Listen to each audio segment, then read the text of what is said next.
les fermes paysannes et sauvages, pour moi, ça a été le départ de me dire, en fait, ça va me permettre d'identifier ce qu'il y a autour de ma ferme. Et du coup, au travers de la connaissance, pouvoir la protéger, pouvoir faire de l'habitation, pouvoir essayer de faire en sorte qu'on ait de créer de l'habitat ou créer un développement de ces espèces-là. Et là, du coup, en 2025, on a décidé de partir sur la thématique des messicoles. Et du coup, voilà, mais moi, c'est pas, à part Seb qui me courait après depuis 3-4 ans, au moment du semis, pour me dire, tiens, mets des messicoles dans ton semoir. Moi, j'avais jamais trop identifié ce que c'était, mais... À force d'avoir mécanisé en fait l'agriculture, on a maintenant des machines, des outils de plus en plus performants, et notamment sur cette question du tri des semences. À l'époque où on avait une agriculture qui était beaucoup plus manuelle, en fait, on embarquait avec les céréales, on embarquait aussi les graines de messicole qui peuvent des fois être vraiment en fait minuscules, et donc ce tri il était beaucoup moins précis, et maintenant avec les machines qu'on utilise désormais, on a un tri qui est très très précis. Et donc en fait on n'a plus ce ressemis aussi des graines de messicole en même temps que les graines de céréales comme ça pouvait être le cas avant.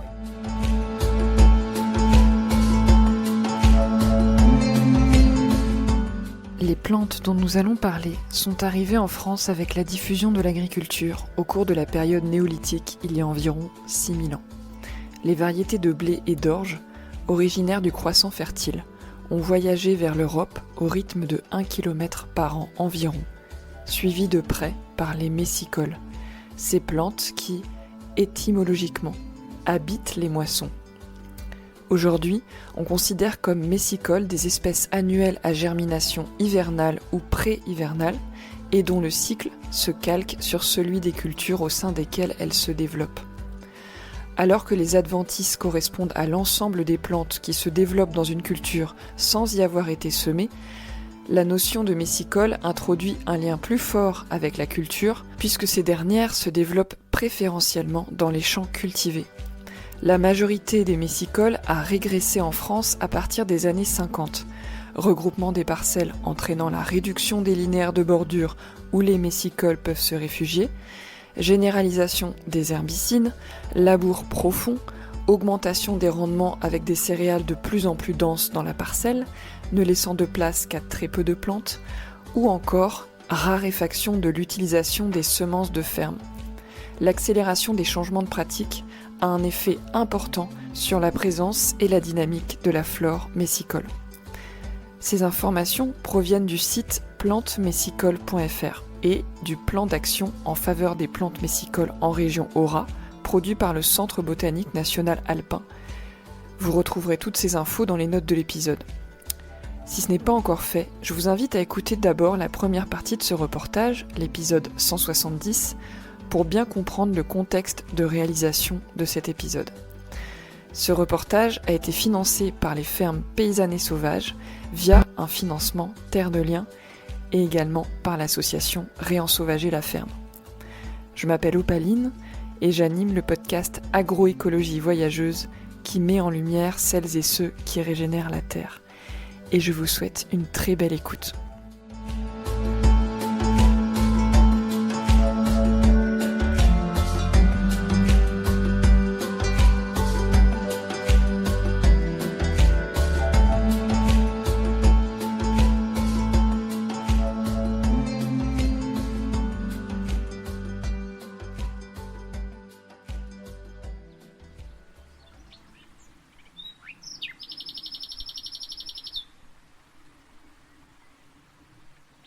Christophe, de la brasserie Déluge, et Thomas, de la ferme des Routes, que vous avez déjà entendu dans la première partie, dialoguent pour raconter l'itinéraire technique de semis des messicoles, ce qu'ils ont observé dans leurs parcelles, en quoi ces apports naturalistes font évoluer le regard sur leurs parcelles et leur métier.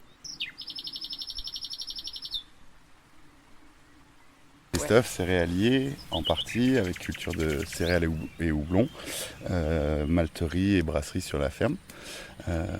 Du coup, je suis en CUMA avec plusieurs collègues. Et cette année, ça a été particulièrement compliqué dû à l'automne un peu pluvieux. Du coup, on est sur des réservations de tracteurs par Internet. Et les 3 fois que j'ai voulu semer, les 3 fois je me suis retrouvé à avoir des pluies la veille. Et du coup l'incapacité d'aller semer. Et du coup j'ai semé tardivement le 10 décembre. Mon orge. Et du coup dans des conditions pas très favorables parce qu'il y avait quand même eu une petite pluie. Et après, du coup, après avoir semé avec Florian et André, on a défini une zone de 5 mètres par 20 où on a semé une première série de messicoles qui était assez populaire. Et après, avec une banque de données un peu plus restrictive, on a refait un périmètre de 3 par 5. Et du coup, dans les 5 par 20, il y a eu toute la population. Et après, on a redéfini cette zone de 3 par 5 avec des messicoles plus rares, quoi. Et vous les avez semés quand, les messicoles ? Le lendemain de mon semis d'orge, ouais. Ouais. Et après, du coup, j'ai roulé. Ok. Et du coup, moi, c'est vrai que je suis jamais allé voir pendant la saison si les messicoles étaient présentes ou pas, quoi. Et on a fait ça jeudi. Et il s'est avéré que c'était plutôt propice pour les messicoles, même si dans mes parcelles pour mon orge, mon semis n'a pas très bien fonctionné. Dû aux conditions dans lesquelles je l'ai semé, ça n'a pas été bien terrible. Donc j'ai un champ clairsemé, mais au niveau de ma production en brasserie, ça va être largement suffisant parce que j'ai une marge en culture qui me permet d'avoir des mauvais rendements, parce que de toute façon, je ne m'attends jamais trop à avoir des gros rendements. Et du coup, j'ai l'impression que ça a quand même favorisé le développement des messicoles, quoi. Et du coup, on a retrouvé pas mal d'espèces qu'on a semées. Tu peux citer des espèces dont tu te souviens ? Mais après, moi, c'est que des espèces. Parce qu'il y en a dans la liste là que tu reconnais. Il y a la nielle, je me rappelle, la nielle. Mais après, il y avait la caméline sauvage. La vachère, je devais l'avoir parce que je crois qu'elle est très commune. Et je pense qu'il y avait le bifora, la buplèvre à feuilles rondes. Buplèvre à feuilles rondes, le miroir de Vénus aussi. Ouais.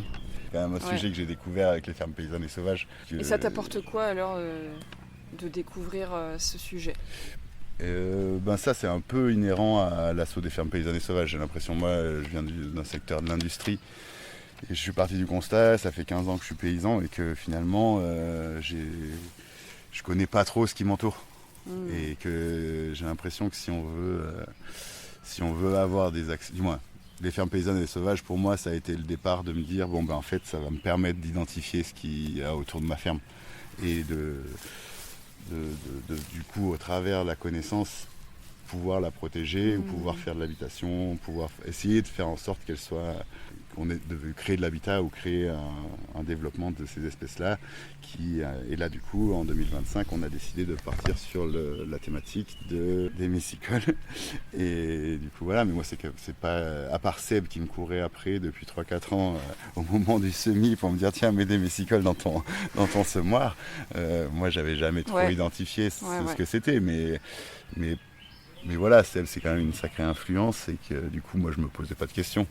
Au travers de cette thématique-là, ça permet de te rendre compte qu'il y a quand même des plantes historiques qui sont en train de disparaître et que pourquoi pas essayer de les multiplier. En fait, on a quand même un impact en tant que paysan et que du coup, jouer sur nos pratiques et pourquoi pas essayer de recréer des banques de semences, notamment là sur ce sujet spécifique. Je trouve ça intéressant. Peut-être Thomas, je peux te poser 2-3 questions si tu veux. Du coup, est-ce que tu peux est-ce que tu as eu aussi ces conditions de semis-là ? Donc moi c'était du petit épeautre. Ah oui, du petit épeautre. Je suis pas douée aujourd'hui, t'as pas de chance, les deux sont pas du blé.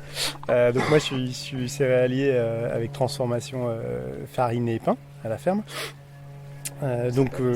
Ça s'appelle la ferme des Routes. Je suis à la ferme des Routes, on est sur une 50aine d'hectares. Et donc je fais partie des fermes paysannes et sauvages. Et donc sur le projet messicole, là l'idée c'était de les semer dans une parcelle de petit épeautre, parce que le petit épeautre il est pas très dense et il a un développement assez lent. Et donc il peut potentiellement laisser la place à d'autres choses, à d'autres plantes. Donc petit épeautre, ça se sème plus tôt. Donc moi je suis dans la Cuma avec Christophe. Je fais aussi des réservations de tracteurs infructueuses sur des saisons pluvieuses comme on a pu avoir au mois de novembre. Mais là le petit épeautre il se sème plutôt au mois d'octobre. Donc j'étais tranquille là-dessus, ça a été semé fin octobre. Donc dans des bonnes conditions. Le petit épeautre aujourd'hui il est plutôt joli. Et le résultat sur les messicoles, il est moins bon que chez Christophe. Voilà. Il y a une explication possible, c'est que j'étais sur une terre que j'ai rachetée il y a 3-4 ans, qui était très acide, qui était vraiment en très très mauvais état. On a essayé de faire des céréales dessus, ça n'a vraiment pas fonctionné, donc après j'ai mis une luzerne pendant 2 ans. Et là je viens de mettre le petit épaule, mais je sais qu'il faudrait que je chaule un peu la terre, c'est trop acide. Voilà. Donc moins bon résultat en termes de densité, de diversité de messicoles, c'est ça ? Ouais, c'est ça, les deux je crois, diversité et densité. Donc ils en ont retrouvé. Je ne saurais pas trop te dire lesquels parce que je suis vraiment mauvais à retenir ça. Ça a fonctionné quand même, on en a retrouvé sur la bande. Voilà, j'ai pas tout à fait le même protocole que Christophe. Je pense que j'ai plus étalé j'étais seul quand j'ai fait ça et je pense que j'ai plus étalé les semis. Dans mes souvenirs, j'ai plutôt fait une bonne centaine de mètres pour répartir tout ça. Voilà. Et vous aviez quelle quantité de graines chacun ? C'était rien, c'était 2 sachets qui tiennent dans la main. André parlait de 400 grammes de graines réparties sur toutes nos fermes. Donc nous, on avait potentiellement peut-être 50 grammes de graines chacun, quoi. Ce qui fait quand même pas mal de graines. Mais voilà, c'est tout petit. Et qu'est-ce que vous auriez envie de conseiller à des paysannes qui ont des céréales et qui aimeraient se lancer ? Peu importe la région où ils sont, est-ce que vous trouvez que c'est simple ? Est-ce que, de par cette première expérience qui est toute fraîche, pour l'instant on ne peut pas tirer des grandes conclusions, peut-être dans quelques années ça sera plus simple pour vous. Qu'est-ce que vous avez envie de dire aux autres s'il y en a qui nous écoutent ? En fait c'est vraiment pas grand-chose à faire. C'est-à-dire qu'il n'y a pas de temps de travail, si ce n'est descendre de son tracteur et passer 5 minutes à jeter des graines à la main, ce qui n'est pas désagréable du tout. Et il n'y a aucun impact sur le rendement de la parcelle. On parle de fleurs qu'on peine à retrouver au milieu des céréales. Elles sont pas du tout envahissantes en fait. Pas du tout. Il y a quelques exceptions comme l'agnelle, mais qu'on a déjà. Donc voilà, moi il y a quelques années quand Sébastien passait aussi me filer un sachet de graines avant que j'aille semer, j'avais cette petite feuille, pas une appréhension, mais je disais moi je suis ok avec les adventices, donc pas de problème, j'y vais. Mais je me disais que ça aurait pu poser problème à des gens. Là, d'avoir fait un peu les observations avec André et Ornella, quand j'ai vu les plantes qu'ils me montraient, j'ai vu mais évidemment c'est rien. Et donc après c'est la satisfaction de bosser d'être avec des gens qui ont des connaissances qu'on n'a pas, de bosser sur de l'invisible.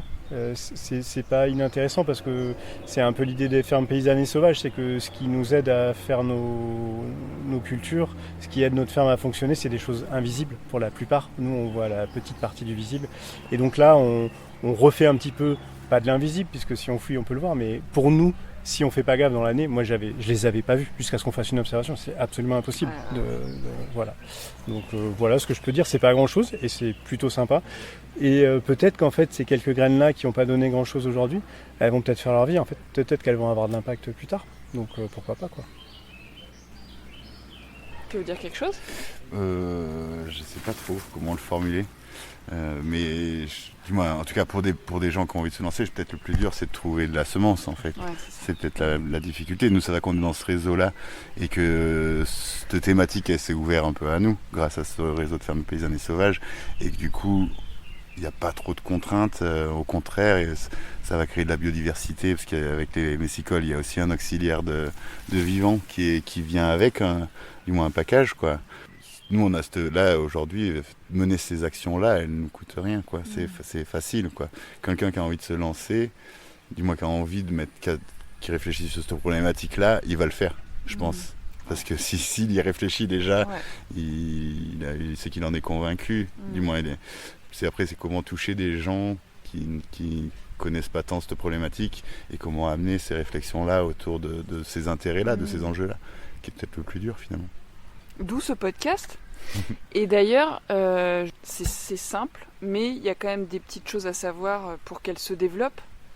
Il y a donc le tri des semences, de pas toujours trop trier pour ressemer, ou alors il faut séparer et ensuite semer séparer. J'ai l'impression que c'est un peu ça l'enjeu, c'est que là nous aussi ce qui fonctionne, c'est qu'on sème nos propres semences et qu'on n'a pas un tri très perfectionné quoi. Du coup on laisse passer et que ça favorise ce développement de messicoles. Quelqu'un qui achète des céréales à la COP en semences, il n'aura pas ce lot de...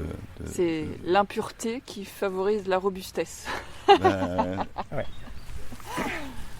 D'une certaine manière. Oui. Ouais, elle se plaît dans des systèmes qui sont effectivement peut-être pas trop perfectionnés. Même si on trie quand même. Moi, je pense qu'il y en a une partie qui restent au champ, qui sont pas moissonnés. Ils sont en attente, quoi. Ouais, qui sont en attente et qui passent probablement sous les radars de la moissonneuse-batteuse, soit par le cycle, soit par leur taille. Et du coup, derrière, il ne faut pas faire un déchômage trop précoce, parce que si c'est trop précoce, certaines qui ont un cycle qui se termine tôt peuvent être détruites alors qu'elles n'ont pas donné leurs graines encore. Voilà, et ça, c'est le genre d'infos que nous, si on travaille pas avec des naturalistes, on va pas avoir. Donc c'est là où ça peut avoir... il y a plein de choses qui ont de l'intérêt, mais en tout cas, dans l'échange de naturalistes paysans, c'est assez intéressant parce qu'on n'est souvent pas à 15 jours près. Et donc si on sait que ça a un intérêt de ne pas déchômer dans les 15 jours et de laisser jusqu'à début août pour finir un cycle, potentiellement, on peut le faire, c'est peut-être pas dérangeant, quoi. C'est ça, nous, quand on déchôme, généralement, on essaye de le faire assez rapidement derrière la moisson parce que ça garde un peu l'humidité.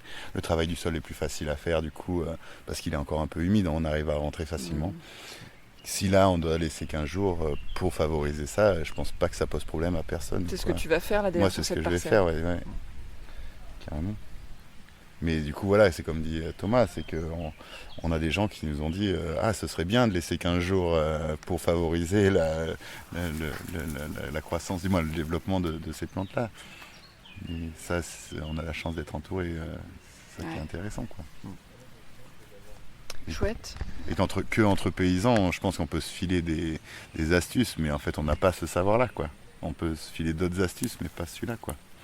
Et d'où l'importance de ce projet de ferme paysanne et sauvage, d'être accompagné par des gens qui gèrent ces questions-là, quoi. Et je pense que c'est qu'une branche. C'est vrai pour plein d'autres thématiques, hein, en fait. Ouais. Ça va être, nous, c'est ça. Pour moi, c'est ça l'enjeu, c'est de découvrir sous différentes formes ce qui nous entoure, quoi. Ouais. Et du coup, pouvoir éventuellement faire infléchir nos pratiques paysannes. Il ne faut pas que ça perturbe trop notre système. On ne va pas arrêter de trier nos semences, par exemple, pour les messicoles, sinon on va se tirer une balle dans le pied. Mais en tout cas, si on peut infléchir nos pratiques et que ça favorise la diversité et le vivant, cet échange-là, il est intéressant, quoi. C'est ce petit chemin-là qu'on peut trouver en commun avec les naturalistes qui est intéressant et qui peut quand même, in fine, changer des choses. On parle de moyen, de long terme, hein, c'est pas la révolution pour l'année prochaine, mais n'empêche, c'est intéressant et à long terme, ça peut modifier des choses.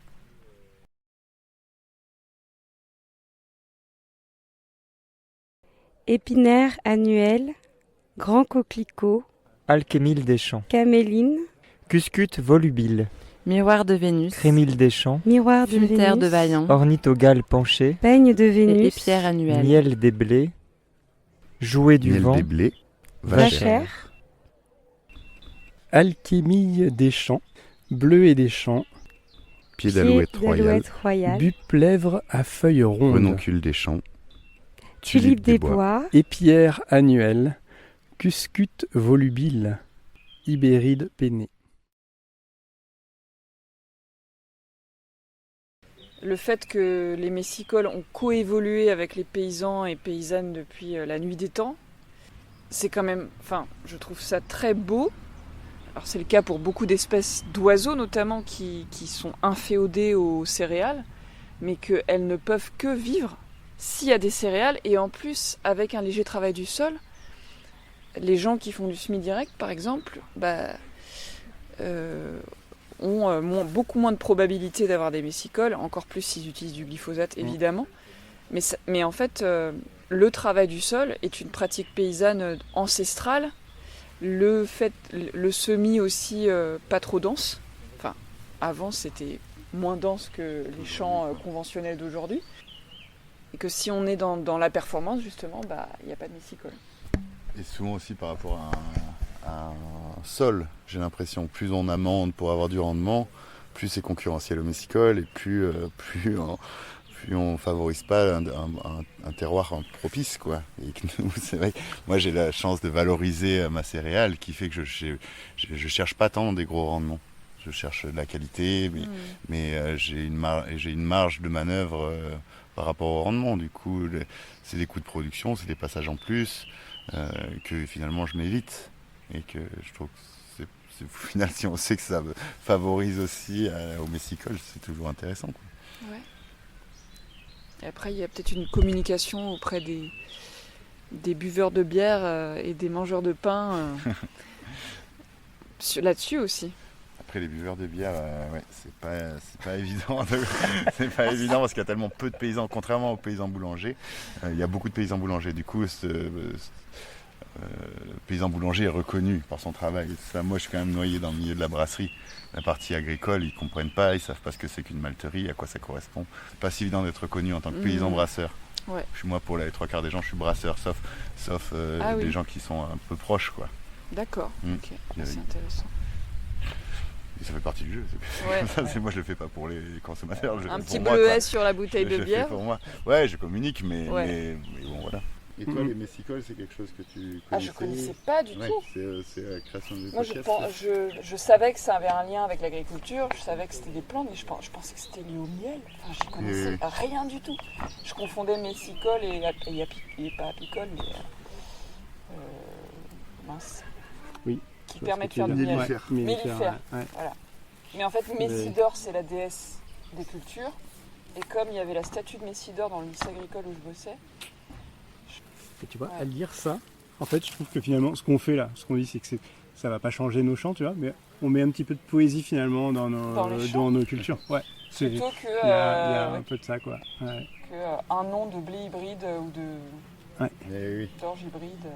Ouais, puis les noms de vos variétés de blé, d'orge, de petite épeautre, elles sont peut-être aussi jolies.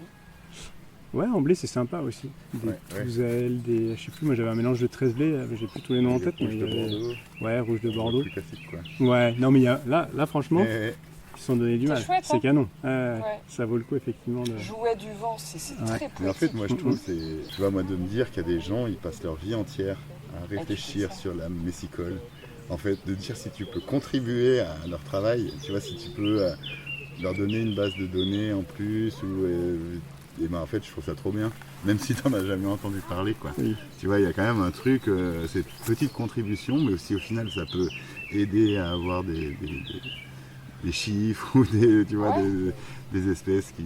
Là, je trouve et il faut des paysans pour ça, il faut des gens sur le terrain, des laboratoires à ciel ouvert, en fait. Mais ouais, c'est ça. Et là, le fait qu'il y ait c'est comme toutes les espèces ici, le fait que la vachère revienne, il y a des gens qui vont venir là exprès pour la voir. C'est fou. Ouais. Tu vois, il y a quand même, moi j'ai un gros travail à faire sur la connaissance de ce qui m'entoure, quoi. Et en fait, je pense qu'en tant que paysan, c'est un devoir un peu, tu vois. Ou pas. Moi, je le vis pas comme ça, tu vois. Moi, c'est un truc qui m'intéresse pour l'instant que j'arrive pas à. Mais tu vois que j'ai l'impression que c'est quelque chose qu'il faut que j'arrive à me dire, tiens, ça c'est ça, ça c'est ça. À terme, tu vois, pour les oiseaux, pour des plantes, avoir un peu plus de connaissances autour de ça. Moi, j'étais dans l'industrie. T'as l'impression de pas connaître le vivant, quoi. Le vivant, j'ai l'impression d'avoir des carences là-dedans que j'ai envie de rétablir, en fait. D'accord. Ça part d'un manque, en fait. J'ai envie de corriger ça, parce que je trouve que, en fait, c'est quand même important, ça nous entoure. Moi, je suis dans le même cas que Christophe, où je suis très très petite connaissance du vivant. Et en plus, j'avais essayé de faire un MOOC là sur les plantes. J'ai essayé 3 fois de le faire, je suis jamais arrivé au bout. Quand on commence à me demander à compter les pétales ou les machins et tout, mon cerveau il disjoncte, il pense à autre chose. Donc à un moment, en fait, j'ai pas du tout un cerveau de naturaliste, si on peut définir des cerveaux de naturaliste, ou en tout cas, j'arriverai pas à rentrer dans ce truc-là du vivant. Moi, j'aime bien qu'on me raconte des histoires sur les oiseaux, comment ils mangent, comment ils niquent, comment ils passent l'hiver. Ça, je trouve ça vraiment intéressant. Mais je me dis pas. En même temps, je suis d'accord avec Christophe, tu vois, mais je pense que c'est une envie. Mais je me dis, en fait, tant pis, ça serait évidemment mieux s'il n'y avait pas de connaissances. Mais peut-être que je peux faire ma carrière de paysan sans trop savoir ça.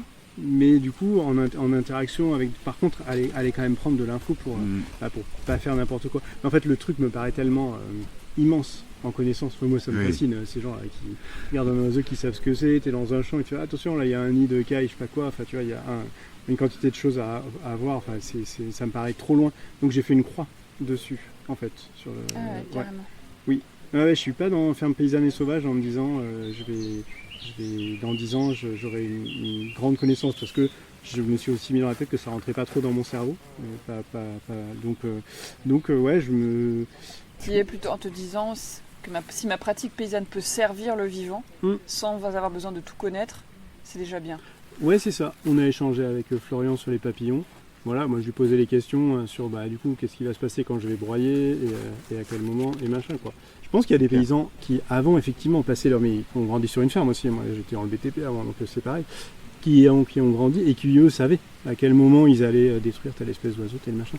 Effectivement, nous on le sait plus, c'est clairement dommageable, c'est parce qu'on a été complètement éloigné de ce monde-là.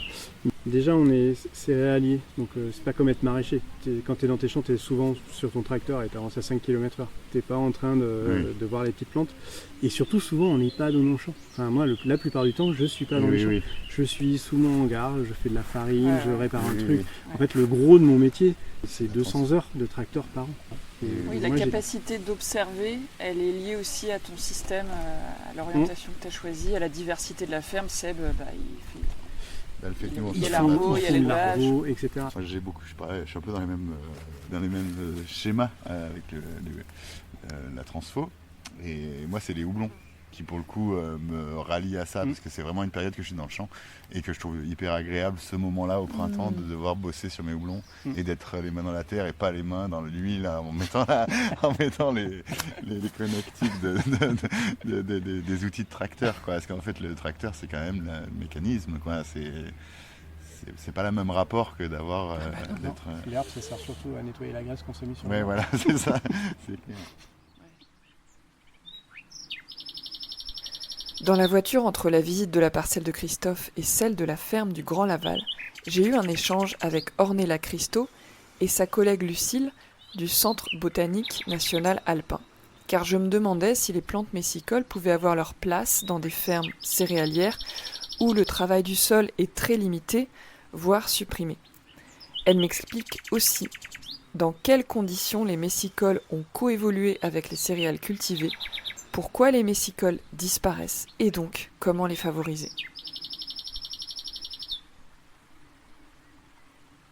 Je connais beaucoup d'agriculteurs qui font du semi-direct en conventionnel, donc qui utilisent des herbicides mais qui ne travaillent pas du tout leur sol, un petit peu d'herbicides, ça dépend des situations. Et certains qui essayent de faire de l'ABC, de l'agriculture biologique de conservation des sols, donc ils grattent un peu la terre pour limiter l'enherbement. Quel impact ces pratiques-là ont sur les messicoles ? Eh ben, c'est pas forcément des pratiques qui sont très connues au niveau des messicoles, mais globalement, tout va dépendre de la concurrence qui va rester avec les autres espèces. Effectivement, quand on gratte un peu le sol, parfois ça suffit à enlever les vivaces qui peuvent être, elles, très compétitives, alors que les messicoles ne le sont pas du tout. Donc ça va dépendre de la place que ça laisse aux messicoles ou pas. Et c'est pas forcément une pratique qui est connue pour être très favorable. Elle est plutôt défavorable, mais parce que comme tu dis, en fait, en agriculture conventionnelle, on a souvent l'utilisation d'herbicides. Je pense que c'est moins connu en agriculture biologique et les études, à mon avis, sont assez pauvres là-dessus. Donc ce sera intéressant de voir, mais globalement, ça va vraiment dépendre de la place qui reste pour les messicoles face à d'autres espèces sauvages aussi, mais qui sont vivaces et du coup qui prennent plus de place, qui sont plus dynamiques. Ok. Est-ce que vous pouvez parler un peu de l'histoire des messicoles et comment elles ont coévolué avec nous et du coup du lien avec le travail du sol ? Eh ben, en fait, les messicoles, elles sont originaires, la plupart sont originaires du croissant fertile, certaines du bassin méditerranéen, etc. Et elles sont venues avec l'agriculture. Elles ont vraiment été favorisées par ça. D'ailleurs, c'est ce qui les caractérise. Elles se développent vraiment dans les champs cultivés. Et pendant des millénaires, elles se sont maintenues, elles ont suivi justement cette évolution de l'agriculture parce qu'il y avait des conditions qui leur étaient favorables, c'est-à-dire des perturbations régulières mais assez légères, donc un travail superficiel du sol, des densités de semis de céréales qui n'étaient pas trop élevées aussi, ça compte beaucoup parce que ça leur permet quand même notamment d'accéder à la lumière. Et après, il y a eu un point d'inflexion à peu près au niveau des années 50, 1950, où là on a eu des changements de pratiques agricoles, avec notamment l'utilisation d'herbicides, qui est quand même la première pratique défavorable pour les messicoles. Mais on a aussi le labour profond. On est passé d'un travail superficiel du sol à un labour profond qui, lui, est vraiment défavorable au messicole aussi. En fait, le labour profond, il va contribuer à enfouir les graines trop profondément, et donc elles vont plus pouvoir s'exprimer, les espèces de messicole. Après, il y avait d'autres pratiques aussi, comme le tri des semences. Oui, c'est ce qu'on disait tout à l'heure, c'est que à force d'avoir mécanisé en fait l'agriculture, on a maintenant des machines, des outils de plus en plus performants, et notamment sur cette question du tri des semences. À l'époque où on avait une agriculture qui était beaucoup plus manuelle, en fait, on embarquait avec les céréales, on embarquait aussi les graines de messicole qui peuvent des fois être vraiment en fait minuscules, et donc ce tri il était beaucoup moins précis, et maintenant avec les machines qu'on utilise désormais, on a un tri qui est très très précis, et donc en fait on n'a plus ce ressemis aussi des graines de messicole en même temps que les graines de céréales, comme ça pouvait être le cas avant. Et c'est pour ça qu'en fait ces messicoles elles sont arrivées à remonter entre guillemets aussi haut. C'est parce qu'en fait elles sont arrivées en même temps que les graines de céréales qu'on utilisait, quoi. Donc il y a toute cette mécanisation, c'est à la fois l'utilisation d'herbicides, de produits, mais c'est aussi en fait la modification complète des pratiques. C'est la performance. Voilà, exactement en fait. Et puis de réussir à avoir uniquement la céréale en fait, et de supprimer tout ce qui est donc adventice et également messicole, quoi. Je sais que les oiseaux et les insectes, c'est un peu moins votre domaine, mais est-ce qu'on observe un lien entre la diversité des messicoles et la diversité en insectes et en oiseaux dans les fermes ? Alors, il y a assez peu d'études conjointes sur justement toute cette biodiversité, et c'est dommage parce qu'il y a vraiment des liens. Les premières études montrent qu'il y a des liens. Alors effectivement, notamment entre présence d'oiseaux granivores et messicoles, qui peuvent fournir une alimentation au niveau de ces oiseaux-là. Le lien avec les pollinisateurs, il est largement reconnu. La plupart en tout cas pas mal de messicoles sont mellifères, nectarifères, etc. Donc ça c'est bien reconnu. Et puis il y a différents services qui sont rendus par ces espèces-là. C'est un écosystème un petit peu complexe, et forcément il y a des liens entre ces différents aspects, mais ça mériterait à être davantage connu. C'est des réflexions qu'on a avec différents acteurs pour essayer justement de mettre en place des suivis sur ces différents pans de la biodiversité, mais dans des mêmes secteurs, donc des suivis conjoints pour essayer de mieux documenter tout ça. Et puis une dernière micro-question pour la route. Bon, on en a déjà parlé un petit peu, mais pour les paysans, paysannes qui nous écoutent, ou les personnes en installation, est-ce qu'il y a un truc que vous voudriez dire, un petit pas qu'ils pourraient faire juste pour se relier à ces plantes et mettre un pas dans cette thématique-là sur leur ferme, au-delà de juste écouter cet épisode et... On s'aperçoit notamment que c'est des espèces qui, malgré tout, sont très peu connues. Alors par le grand public, c'est clair, mais aussi par les agriculteurs. Et de leur expliquer ce qui, justement, va les favoriser. Leur expliquer aussi que la présence des messicoles, elle n'a pas forcément d'impact sur le rendement. C'est pas parce qu'ils vont mettre en place des actions pour favoriser ces espèces que de manière pratique ça va faire diminuer leur rendement ou leur revenu. Donc c'est déjà savoir qui sont ces espèces, qu'est-ce qui peut les favoriser, et du coup qu'est-ce que je fais déjà ou qu'est-ce que je peux faire facilement pour faire en sorte que celles qui sont présentes elles puissent continuer de se développer, et celles qui sont plus présentes, parce qu'en fait les messicoles elles étaient quand même bien réparties sur le territoire, donc il y en a beaucoup qui ont largement régressé. Comment est-ce qu'on peut les ramener dans nos parcelles ? Donc c'est plutôt déjà faire connaissance avec ces espèces-là, démystifier certains aspects aussi, et du coup après voir ce qu'il est possible de faire comme action. Ça peut être effectivement se dire ah bah oui, cette pratique-là elle est favorable, elle est plutôt facile à mettre en œuvre, je vais le faire. Ça peut aller jusqu'à ce qu'on fait là, de la réimplantation d'espèces dans ces parcelles. Mais il y a vraiment plein de niveaux d'action qui sont envisageables. Et puis vraiment de casser les préjugés. Parce que dans le cadre de certains suivis, moi j'ai déjà entendu, après une discussion avec un agriculteur qui n'était pas du tout engagé dans une démarche de ce type-là, mais comme on fait aussi régulièrement des suivis un peu, sans forcément impliquer les agriculteurs, pour aussi nous savoir, en termes de connaissances, où sont ces espèces-là. Et moi, j'ai déjà entendu, dès qu'il y a des bleuets dans le champ, tout fout le camp. Et non, c'est pas vrai, en fait. Donc, de casser les préjugés, et puis comme le dit Ornella, d'aller vraiment chercher les informations, et puis d'essayer de découvrir ce que sont ces espèces-là, et puis de se rendre compte qu'en fait, il n'y a pas du tout de compétition avec la culture. On le voit bien, de toute façon, dès qu'il y a des espèces un peu trop dominantes, un couvert végétal un peu trop important, les messicoles, elles disparaissent, donc elles ne sont pas compétitrices. Sinon, il n'y aurait pas de messicoles, puisqu'il n'y aurait pas de céréales. Bah voilà.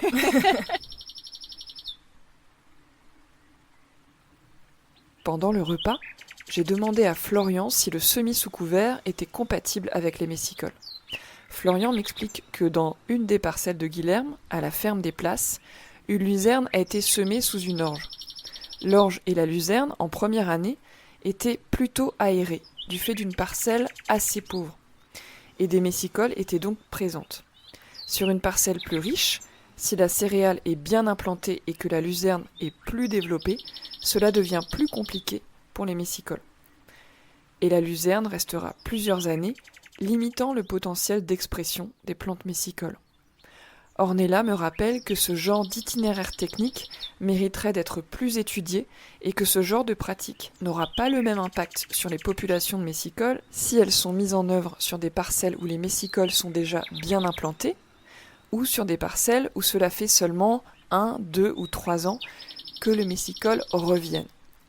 Enfin, je questionne le groupe sur la pertinence de développer une filière de semences de messicoles, un peu comme les semences de couverts végétaux que certains agriculteurs commercialisent en direct de leurs champs. Voici ce qu'Ornella me répond. Est-ce que la vente de graines à d'autres fermes, ça peut être une filière aussi Les graines de messicole. Végétale locale? Est-ce que travaille avec des paysans? Est-ce que les paysans vendent du coup des graines pour, Oui, non, mais il y a des semenciers qui payent des agriculteurs pour justement la mise à disposition de parcelles, la culture de bandes à messicoles, dont l'objectif est la production de semences pour revendre, mais en passant par le semencier. Donc il n'y a pas d'agriculteurs pour l'instant qui vendent en direct. Ce qu'on a vu ce matin, est-ce que ça vaut le coup de ramasser des graines de plèvre ou de guéris? Non, mais c'est trop tôt pour à l'échelle de la parcelle en fait. Ouais. Il va falloir les laisser tranquilles pendant un moment. Vous les laisser tranquilles. Dans quelques années, pourquoi pas, si on a des belles populations qui s'implantent, que ça puisse servir de source pour aller récolter, oui. Mais là, pour l'instant, il ne faut pas... Mais là, c'est de la récolte à la main pour partager. La vente à Phytosem, là, comme tu dis, c'est des parcelles de messicoles. C'est marrant parce que du coup... C'est les bandes pures de messicoles, alors que les messicoles sont censées être dans les cultures de céréales. Elles sont censées être dans les cultures de céréales parce qu'en fait elles ont été élevées comme ça, mais tu trouves aussi... On peut faire des bandes en ville. Oui, ça on l'a fait. Des collectivités qui font ça. On l'a fait avec Grenoble, on l'a fait à Anzère, on l'a fait avec Servolex en Savoie. Mais en fait, les messicoles, elles sont avec les céréales parce que c'est là qu'elles trouvent les conditions de travail du sol et de périodes de travail du sol qui sont favorables. Mais si tu mets une grosse dose de graines de messicole sur une bande, elle va se développer. Oui. Après, par contre, elle ne va pas forcément se maintenir parce que ça veut dire qu'il faut la même perturbation chaque année. Mais surtout, si tu n'as pas une assez grosse densité de messicole et que tu n'as pas les céréales, tu vas vite avoir des espèces prairiales ou des milieux à côté qui vont venir s'implanter à leur place.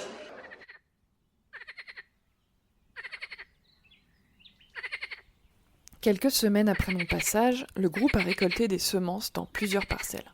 Ces récoltes permettront de renouveler les semis sur de nouvelles parcelles à l'automne. Le souhait de l'association des fermes paysannes et sauvages est que cette thématique reste vivante dans les fermes du réseau et même qu'elle essaime dans les réseaux paysans à travers la France. J'espère que cet épisode favorisera cet objectif. En guise de conclusion, qui, je l'espère, vous donnera envie de poursuivre vos explorations. Les messicoles ont bouleversé un peu plus encore ma vision de ce que sont des pratiques agricoles, entre guillemets, idéales et vertueuses. Il y a quelques années encore, j'avais cette vision de la performance agronomique, où il fallait maximiser la fertilité du sol pour maximiser le rendement dans une parcelle et être le moins dépendant des fertilisants extérieurs. Sauf que, d'une part, la biodiversité, et notamment les messicoles, a besoin de place et nous amène donc à questionner notre rapport au rendement. Pour la majorité des agricultrices et agriculteurs, les messicoles se confondent avec l'ensemble des plantes non désirées dans les cultures, qu'on appelle mauvaises herbes ou adventices, et ça se comprend, car le monde agricole porte dans son ADN le souvenir du travail très physique du désherbage manuel avant l'arrivée de la mécanisation, et aussi des parcelles de céréales difficiles à faucher du fait de la présence de certaines plantes dont la tige était particulièrement dure. Si les messicoles n'étaient pas épargnés par le désherbage à l'époque, il en restait toujours un peu, jusqu'à l'arrivée des désherbants. Et aujourd'hui, nous sommes dans un autre extrême. La grande majorité des exploitations céréalières visent un rendement élevé et sont souvent prises dans un système où le revenu est conditionné par ce rendement. Et puis, dans les marges, il y a ces fermes en bio et qui transforment leur production et qui la vendent en circuit court pour conserver la valeur ajoutée, se créer un revenu sans dépendre du rendement. Et cela pallie donc à des rendements plus faibles. Les messicoles ont plus de chances de vivre dans ces agro-écosystèmes-là. La réintégration des messicoles semble cocher beaucoup de cases d'un système céréalier agroécologique moderne. Elles ne demandent pas de surplus en temps de travail pour être semées. Comme elles ont coévolué avec les céréales, elles resteront discrètes puisqu'elles ont justement besoin de leur présence pour vivre. Elles entreront rarement en concurrence avec les céréales et nous disposons aujourd'hui d'outils pour calmer leurs ardeurs si besoin. Leur discrétion n'enlève en rien leur qualité nourricière pour les insectes et les oiseaux. Et si vous avez des messicoles dans vos parcelles, cela veut dire que vos rendements sont suffisamment modérés pour que la lumière entre les rangs de céréales et donc la faune sauvage peut aussi y circuler. Aujourd'hui, on peut lire sur le site plantemessicole.fr que sur les 102 espèces recensées en France, 20 espèces sont menacées d'extinction et 16 sont quasi menacées. Alors, comme je suis sûre que ce sujet a touché quelque chose en vous, que pouvez-vous faire concrètement ? Déjà, si vous prenez soin de cultures céréalières, vous pouvez réensemencer vos champs à partir d'une banque de graines déjà présente sur place, en les récoltant vous-même, si vous avez cette chance, ou en récupérant des graines en vous rapprochant de structures professionnelles. Ensuite, si vous avez des vignes, un verger ou un bout de terrain où vous pouvez reproduire les conditions nécessaires pour permettre le développement des messicoles, vous pouvez aussi les accueillir. Enfin, si vous n'avez ni jardin ni ferme, c'est génial, parce que vous pouvez aussi aller encourager des paysannes et paysans dans cette démarche, participer à l'Observatoire des plantes messicoles, vous mobiliser au sein d'un groupe local Paysans de Nature ou LPO, ou encore diffuser un maximum ce reportage. Quelle que soit votre mobilisation, je vous encourage à vous rapprocher d'un conservatoire, d'un groupe Paysans de Nature local, de la LPO, bref, d'un organisme qui pourra vous accompagner à déterminer si vous avez déjà des plantes messicoles chez vous et faire la démarche pour réensémencer vos champs. Je vous ai mis toutes ces infos dans les notes de l'épisode. Pour terminer, le petit moment des remerciements. Déjà, à l'association des fermes paysannes et sauvages pour la confiance qui m'a été accordée dans la réalisation de ce reportage, et notamment Florian qui m'a aidé à organiser ma venue. Merci à Martine pour son accueil super chaleureux, à la ferme des Places, à Guilherme, paysan boulanger de la ferme, qui est venu à ma rescousse quand la carte SD où j'avais tous mes enregistrements, et notamment le sien, a soudainement cessé de fonctionner. Merci aux voix de Mylène, Christophe, Thomas, Marion et Victor pour la lecture des noms des messicoles. Et enfin, merci à Radio Ondine qui m'a permis de réutiliser la chronique de la très jeune Lilouenne sur les messicoles que j'ai mis en musique et qui sera la clôture de cet épisode. J'espère que ce reportage vous aura informé pour mettre en mouvement votre corps vers la régénération du vivant par l'agroécologie. Et avant de passer à une autre occupation, je vous invite à prendre un petit temps pour intégrer les messages clés avec lesquels vous repartez de cette écoute. Et pour cela, je vous invite à juste prendre quelques temps pour respirer, en comptant 4 temps à l'inspire et 4 temps à l'expire, en respirant par le nez. C'est parti.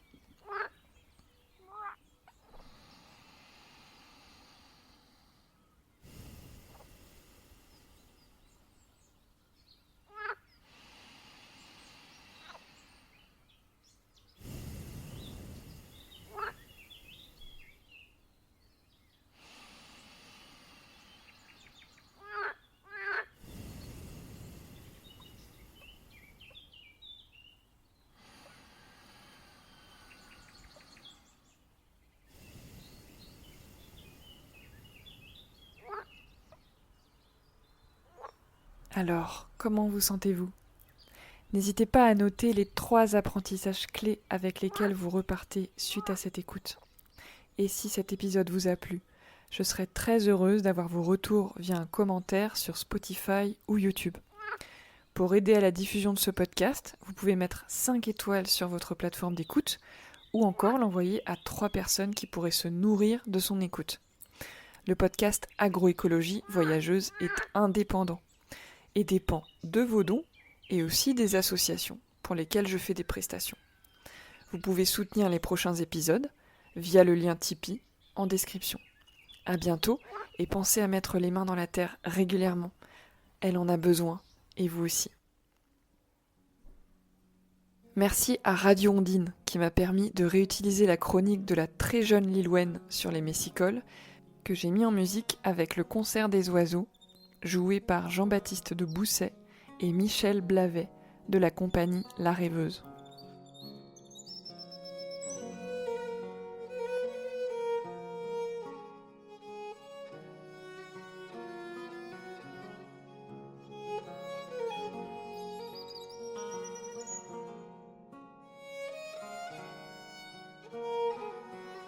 Elle est discrète, si discrète que vous ne l'aviez peut-être pas remarquée, ni sur ce plateau, ni dans votre jardin. D'ailleurs, c'est normal, elle est en voie d'extinction. La demoiselle que j'ai l'honneur de vous présenter aujourd'hui est une clandestine qui a fait un long voyage, des confins du Proche et du Moyen-Orient, pour aller au sud-est de l'Europe, jusque dans notre belle Bretagne, sans doute enfouie dans un sac de céréales porté à dos d'hommes ou de femmes, des cavernes au Néandertal. Alors, vous avez deviné ? Qui est-elle ? C'est la Nigelle. Mais pas n'importe laquelle. La Nigelle des champs. Autrefois, tout le monde connaissait la Nigelle des champs et ses copines. Le peigne et le miroir de Vénus, la Nielle des blés. Elles aussi, oubliées. Pourtant, la Nigelle des champs était une star dans au moins 4 religions. Chez les polythéistes de l'Égypte antique, les juifs, les chrétiens et les musulmans. Ses multiples vertus médicinales sont tout autant appréciées que ses qualités gustatives. Imaginez-vous cette salade de concombres du jardin épicée à la graine de nigelle. De l'exotisme à portée de main. Ou encore ce futur Coca-Cola breton. Car, préparez-vous, demain, vous ne jurerez plus par le Coca-Cola, ni le Braise Cola, mais par le Nigel Cola. Enfin, ça, encore faudrait-il restaurer une population de Nigel. Ou nous rabattre sur sa cousine, plus commune, la Nigelle de Damas.